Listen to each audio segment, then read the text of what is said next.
मिना से नीचे उतरे मगरब के बाद, तो अभी जंगल में पहुंचे ही थे कि एकदम से चीते ने हम पे हमला कर दिया।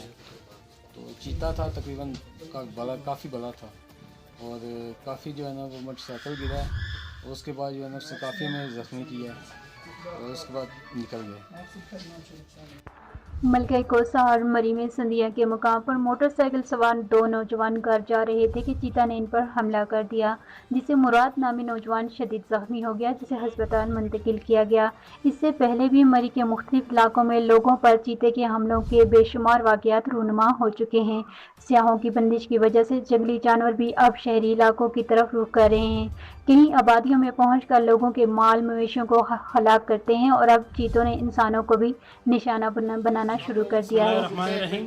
जिस तरह ये आज वाक़या हुआ है गन्ना से हमारे भाई जो संदिया जा रहे थे, ये वाक़या जो पेश आया है, इस तरह का वाक़या हर साल पेश आता है और इससे हमारे जानवरों को भी ख़तरा, हमारी जानों को भी ख़तरा। हम इंतज़ामिया से, महकमा वाइल्ड लाइफ से गुजारिश करते हैं कि ऐसे इन चीज़ों को पकड़ा जाए और ताकि ऐसे वाक़यात जो हैं वो दोबारा पेश ना आए।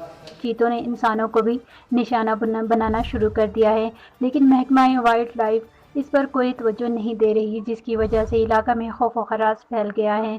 कैमरा टीम के हमरा हुमैरा बानो, मरी न्यूज़.com।